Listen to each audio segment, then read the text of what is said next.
Dari sekian banyak solder yang ada di pasaran ini, kira-kira manakah yang menurut Mas Ari yang paling terbaik dan rekomen untuk teman-teman beli?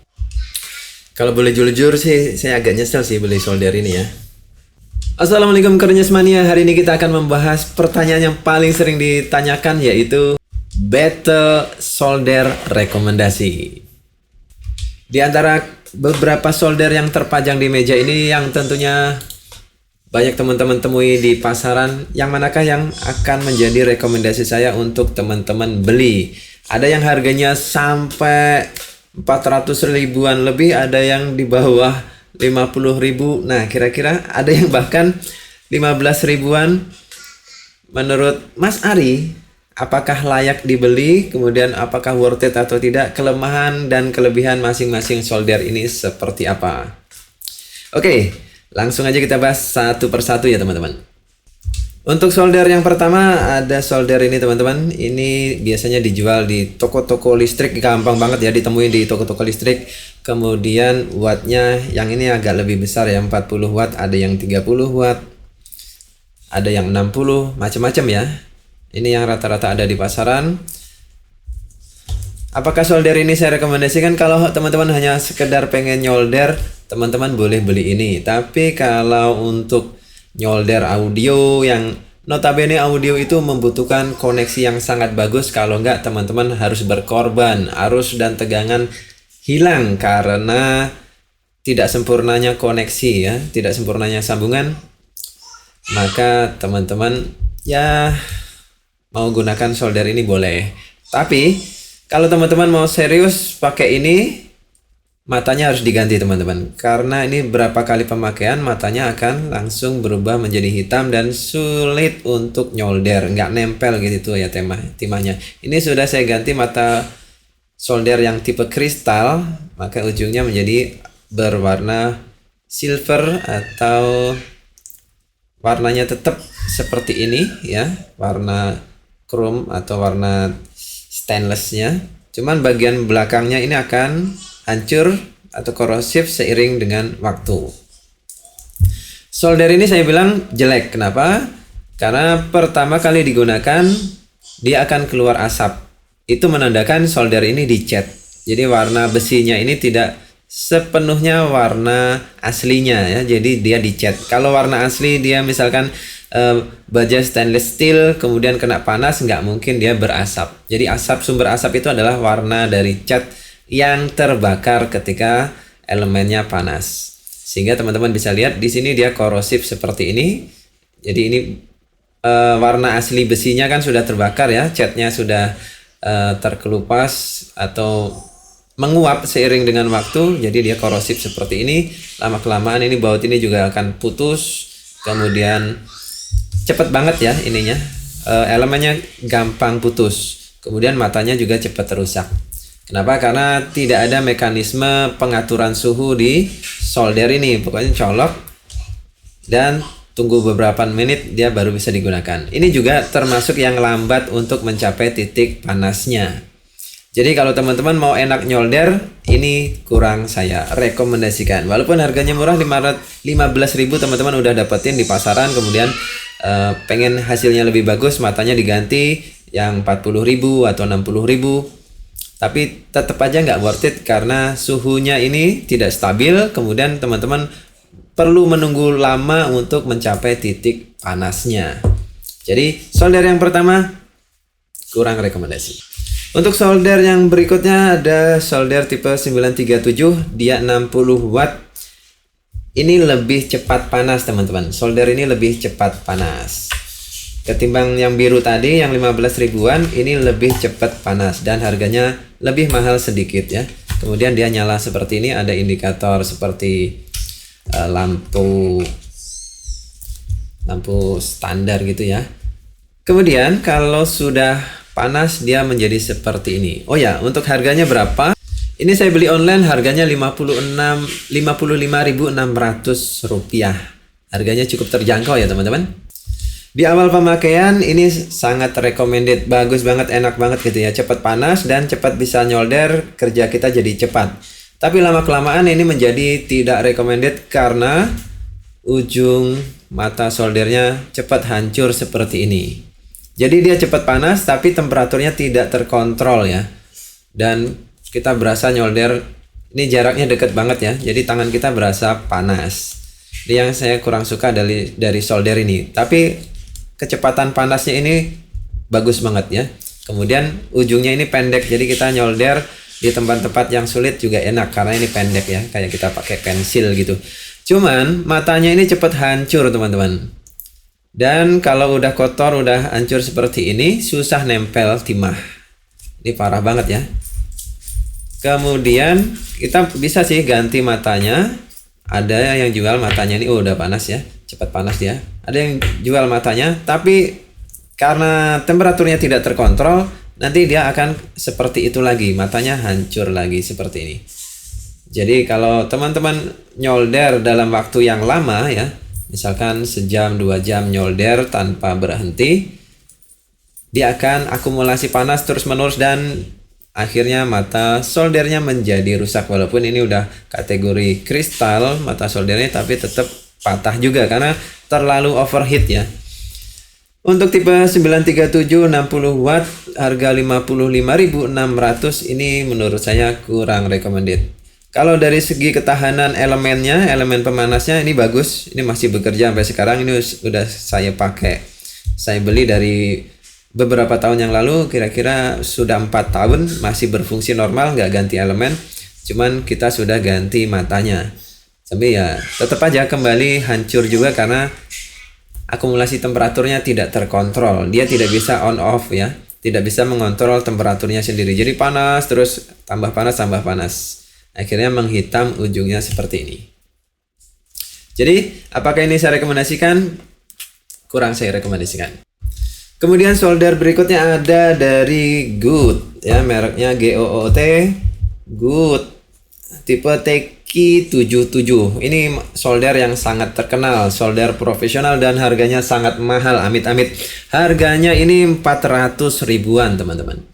Jadi saking pengen atau mendambakan kualitas solder, hasil solder yang sempurna, mengkilat, bersih, saya keluar kocek 450. Itu waktu itu saya beli belum ada sistem online ya. Ini saya beli kira-kira 8 tahun yang lalu di Glodok. Nah, sekarang di online harganya variatif dari 300 sampai 400 sampai 1 juta juga ada ya, teman-teman. Tapi barangnya ya ini aja, TQ77. Ini ori, made in Japan ya. Kuat, kokoh, kebanting berapa kali tetap solid seperti ini. Cuman saya paling nggak suka dia itu overheat ya. Kalau sudah overheat, matanya ini menjadi rusak, susah nempel dengan timah dan membuat kualitas solderan kita menjadi sangat hancur. Bayangkan kalau overheat, timah itu akan menjadi hitam-hitam teman-teman.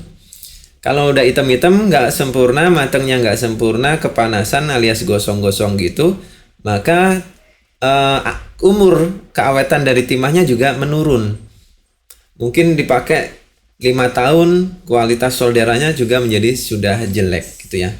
Kemudian ada residu-residu karbon yang masuk ke dalam timah tadi juga bisa menimbulkan gap atau menimbulkan oksidasi tambahan. Jadi ini hanya saya rekomendasikan untuk teman-teman yang profesional yang perlu menyolder benda-benda tebal, tembaga tebal dan lain sebagainya. Tapi kalau untuk sekedar nyolder kabel atau komponen, kurang saya rekomendasikan ya. Walaupun ini paling terkenal, kalau bukan profesional yang megang, ini hasilnya kacau teman-teman, nggak karu-karuan. Kemudian kalau kita sudah tekan tombol trigger untuk 200 wattnya, panasnya sangat panas di atas 500 derajat. Nah, seperti ini. Kemudian yang ngeselin juga ininya, kalau sudah kayak gini, udah susah dipakai untuk nyolder mata soldernya. Harga mata soldernya juga amit-amit mahal ini. Mata solder Good TQ77 dijual dengan harga Rp110.250 dan kalau endingnya seperti ini juga gitu, agak kesel sih saya, asli agak kesel.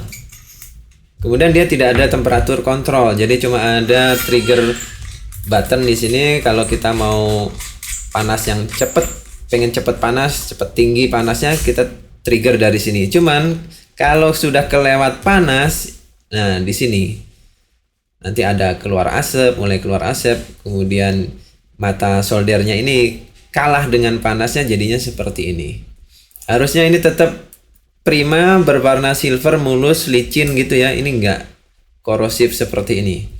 Jadi untuk harga 400.000 ya, waktu dulu saya keluar 450.000 di Glodok, plus ganti matanya. Saya pikir matanya jelek, abal-abal gitu ya. Saya beli yang ori, tetap kayak gini juga. Jadi ini beneran real percobaan ya. Ini udah 8 tahun saya pakai. Kalau dari segi soliditas atau kekuatan material, ini solid banget. Sampai sekarang masih bisa digunakan, solid banget. Untuk nyolder benda-benda yang besar atau nyolder komponen ke speaker seperti jack speakon dan lainnya, ini nggak perlu diragukan ya teman-teman.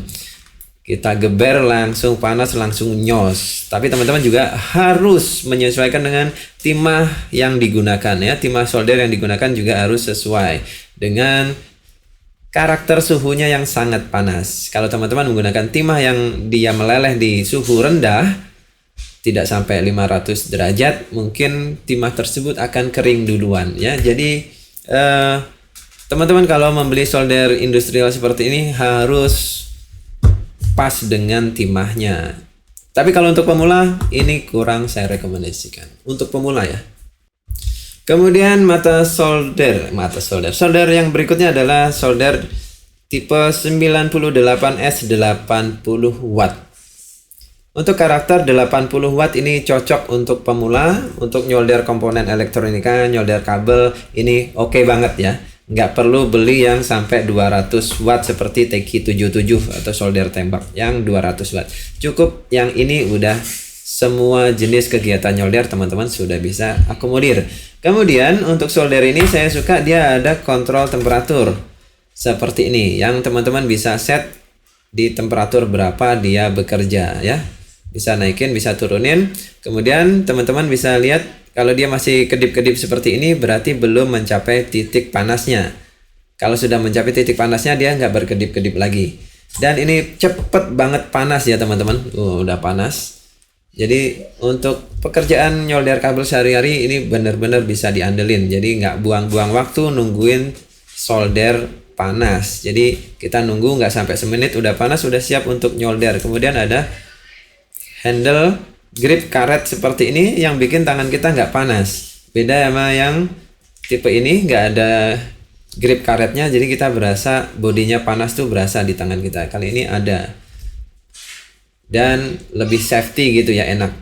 Kemudian jarak dari tangan kita ke ujungnya ini pendek, jadi enak kayak megang spidol gitu ya. Kalau kita mau nyolder enak. Kalau panjang biasanya agak sulit ya nyolder, apalagi kalau kita masih pemula ya. Panjang begini biasanya gemeteran. Kalau yang pendek seperti ini enak kayak megang pulpen aja. Jadi seperti ini, cas langsung beres. Kemudian suhunya kita bisa set di berapa sehingga ujungnya ini tetap berwarna silver mengkilat seperti ini. Ujungnya aman. Jadi mata bawaannya ini bagus, ujungnya tetap aman seperti ini. Cuman lama kelamaan di bagian belakangnya yang kalah ya. Bagian belakangnya yang kalah. Tapi kalau teman-teman ngeset suhunya itu di 300-an, 200-an aman, nggak akan sampai seperti ini. Ini karena saya set di 420 derajat, saya nyoldernya cepet ya.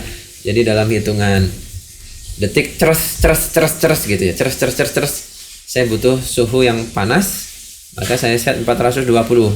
Tapi untungnya dia nggak hancur ujungnya. Kenapa? Karena kalau sudah mencapai suhu 420 dia akan mematikan elemen, jadi nggak akan overheat. Nah ini saya rekomendasikan kalau yang ini buat pemula, ini saya rekomendasikan dan harganya nggak mahal teman-teman. Solder ini dibanderol dengan harga 99.500. Nanti beda toko tentunya beda harga ya. Dan enak banget dia sudah menggunakan layar LCD untuk temperatur kontrolnya. Tadinya saya mau beli yang solder station yang bisa kita atur, ada putarannya gitu. Tapi melihat ini udah digital, udah ada tulisannya di sini, wah mending ini. Kita nggak ribet ya, tinggal colok dan nggak ada mesin tambahan yang memenuhi tempat. Apalagi kalau tempat nyolder kita itu kecil ya, tinggal colok listrik, kita atur temperaturnya dari sini. Ini sudah saya gunakan 2 tahunan ya, 2 tahun lebih, dan hasilnya masih oke. Kemudian tersedia juga untuk mata soldernya di pasaran. Teman-teman bisa ganti mata soldernya. Panas banget ya teman-teman, cepet banget panasnya dia. Nah, mata soldernya ini teman-teman bisa ganti dan harganya nggak mahal. Mata soldernya kemarin saya beli dibanderol dengan harga 12.500 saja. Jadi benar-benar worth it buat teman-teman yang pemula. Kemudian karena aktivitas saya nyolder cukup banyak ya, dan kadang nyolder berdua, saya beli satu lagi. Nah, kondisi awal pertama kali beli penampakannya seperti ini teman-teman. Ini matanya seperti ini. Yang belakangnya ini ada warna hitam, yang ujungnya warna silver mengkilat seperti ini, dan bagian belakangnya seperti ini ya, sama ya. Kemudian dia ada capnya seperti ini, ada tutup. Nah, lama kelamaan nanti dia akan mulai gosong-gosong seperti itu ya, wajar pemakaian, apalagi pemakaiannya sudah 2 tahun. Tapi yang saya senang dari solder ini, matanya tetap mengkilat, tetap berwarna silver seperti ini. Jadi 2 tahun saya nggak dikit-dikit beli mata solder. Ini udah oke lah, dipakai sehari-hari masih bisa. Walaupun saya orangnya risihan ya, kalau udah ngelihat mata solder jelek begini pengen buru-buru ganti mata solder agar kualitas solderan itu nggak kotor, nggak kena residu dari material dari mata soldernya atau residu karbon-karbon yang lainnya. Intinya sih teman-teman, harus menyolder kabel itu sangat mulus, sangat prima, sangat mengkilat, dan tidak ada hitam-hitam, tidak ada kotoran, tidak ada residu yang menempel baik itu di pin ataupun di tembaganya, agar tidak ada oksidasi di dalam tembaga, tidak ada celah untuk debu atau partikel karbon menempel di permukaan atau surface pin-pinnya ini, yang nantinya menjadi hambatan. Kalau ada hambatan, nanti respon suaranya juga akan menurun teman-teman, karena arus dan tegangan tidak mengalir dengan lancar. Jadi pastikan hasil solderannya putih, mengkilat, bersih, tidak ada residu sama sekali. Harus seperti ini kalau teman-teman nyolder kabel. Nanti hasilnya bisa dipertanggungjawabkan dan bisa bertahan sampai puluhan tahun gitu ya. Oke, kita sudah membahas soldernya. Sekarang kita bahas timahnya. Untuk nyolder nggak boleh sembarangan beli timah yang biasa-biasa, apalagi untuk audio ya. Kalau untuk audio, ada timah khusus audio namanya Mundorf Supreme. Ini yang paling sering digunakan oleh teman-teman pecinta audio, Mundorf Supreme. Bagaimana dengan timah-timah merek lain mas, Paragon, Asahi dan lain sebagainya, yaitu kelas-kelas timah solder elektrik ya, untuk nyolder listrik. Tapi kalau nyolder audio paling bagus ini Mundorf Supreme dengan campuran silver atau perak dan gold atau emas. Jadi ada campuran antara emas, perak dan timahnya itu sendiri, sehingga daya encernya itu lain teman-teman. Jadi kalau kita nyolder tuh dia langsung meresap ke sela-sela tembaga, nempel dengan sendirinya gitu ya. Ada adhesi kohesi gitu ya. Pokoknya udah diperhitungan banget. Jadi kita nyolder tuh enak, tinggal terus dia menyebar ke seluruh permukaan tembaga. Nggak perlu kita etrek gitu ya. Jadi kan lama. Perhatikan teman-teman, jangan nyolder dengan rentang waktu yang terlalu lama. Kenapa? Karena nyonyot teman-teman. Kabelnya nyonyot, udah rusak itu solderannya. Kemudian pinnya juga nyonyot, dia akan oblak. Udah, tinggal nunggu waktu aja. Setahun 2 tahun pasti solderannya akan hancur atau rusak.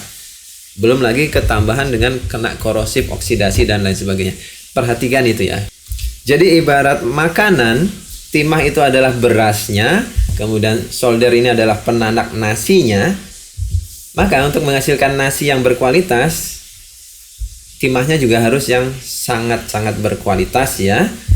Kemudian dalam menyolder perlu skill. Jadi ada skill tukang masaknya atau juru kokinya itu harus punya skill yang bagus. Jadi kalau nyolder jangan dipantengin terlalu lama. Nah itu udah nyonyot itu teman-teman. 3 detik ya, 1 2 3 selesai. 1 2 3 selesai. 3 detik ya, maksimal 3 detik. Kemudian saat mengupas kabel pastikan kabel yang dikupas itu sependek mungkin, karena bagian ini walaupun dia diselimuti oleh karet, ini kalau kita pegang noise teman-teman. Untuk meminimalisir noise, ujung kabel ini harus sependek mungkin ya. Ini sangat pendek teman-teman. Makanya ini dibutuhkan skill banget ya. Sangat pendek tuh. Nggak sampai 1 cm ya. 6 mm ya. 6 mm. Jadi setengah senti lah. Pendeknya kabel yang kita kupas ini setengah senti saja. Setengah senti. Nanti kita solder dengan temperatur yang pas antara 370 sampai dengan 400-an. Jangan lewat dari 450 ya. Dengan ketukan 3 detik. 1 2 3 cers. 1 2 3 cers. Dengan timah yang bagus dia akan merata dengan sendirinya, akan lumer dengan sangat lumer gitu ya, seperti layaknya air yang meresap ke segala arah. Itu ciri-ciri timah yang bagus. Kalau ngebendul, gumpal dan nggak mau nempel dengan tembaganya, itu timah yang bagus. Kemudian kabel yang bagus juga akan sangat nempel dengan timah gitu ya, layaknya lem kertas dengan kertasnya. Jadi kesenggol aja langsung ceres gitu, nempel. Itu adalah ciri-ciri tembaga yang bagus dan ciri-ciri timah yang bagus. Makanya untuk membuat kabel audio atau nyolder perangkat-perangkat audio yang diperlukan semuanya serba bagus. Kenapa? Karena nanti akan saling menunjang. Tetapi dalam artian bagus bukan harus mahal ya teman-teman. Kayak ini solder kita ketemu yang lumayan bagus, bisa dipakai untuk kegiatan profesional ataupun pemula, ya udah kita pakai. Kemudian kabelnya ini saya pakai Federal. Federal kabelnya apakah paling bagus Mas? Enggak paling bagus, tapi daripada teman-teman beli yang KW, misalkan beli Kanare KW, jangan. Beli Mogami tapi KW, jangan. Mending beli yang ori bukan yang KW. Walaupun dia itu grade-nya biasa-biasa aja gitu ya, nggak yang premium banget gitu. Tapi kalau dia tembaganya itu murni, bisa dipercaya teman-teman konektivitasnya. Daripada beli kabel merek terkenal tapi KW, tembaganya belum tentu bisa dipercaya apakah dia 100% tembaga atau ada campuran besi di dalamnya. Kalau ada campuran besi, otomatis setahun 2 tahun krosok, rotok karena tembaganya korosif. Nah, kalau disolder susah, hitam-hitam, gosong-gosong, tembaganya palsu itu teman. Jadi saya gunakan kabel Federal. Konektornya juga saya nggak pakai yang mahal-mahal yang harga 100 atau 200 ribu gitu ya, enggak. Daripada beli yang KW, beli yang ori tapi murah ya. Ori tapi murah dan teman-teman percaya kualitasnya. Kalau dari segi kabel saya percaya Federal karena XXI atau studio film theater itu menggunakan kabel Federal juga untuk instalasi speaker Dolby DTS di XX1 atau XXI ya gitulah. Jadi saya percaya dengan kabel ini. Kemudian kelenturannya juga lumayan lentur. Oke lah, ini bisa kita gunakan sampai berpuluh-puluh tahun, keinjek-injek, ke lindes-lindes, nggak ada masalah. Jadi itu ya teman-teman, tips untuk dalam perihal solder menyolder. Pengalaman yang saya dapat rangkum adalah seperti ini. Jadi jangan sampai salah pilih soldernya, jangan sampai salah pilih timahnya, jangan sampai salah beli untuk komponen-komponennya seperti kabel dan konektornya. Semuanya harus menunjang satu sama lain untuk mendapatkan kualitas kabel yang prima. Kalau ini adalah video pertama teman-teman nongkrong di channel ini, saya rutin upload video baru tayang setiap hari Senin, Rabu, Jumat jam 8 malam. Dan jangan lupa subscribe biar nggak ketinggalan info ya teman-teman. Terima kasih sudah menonton dari awal sampai akhir. Saya akhiri video kali ini. Terima kasih dan wassalamualaikum warahmatullahi wabarakatuh. Salam krenyes.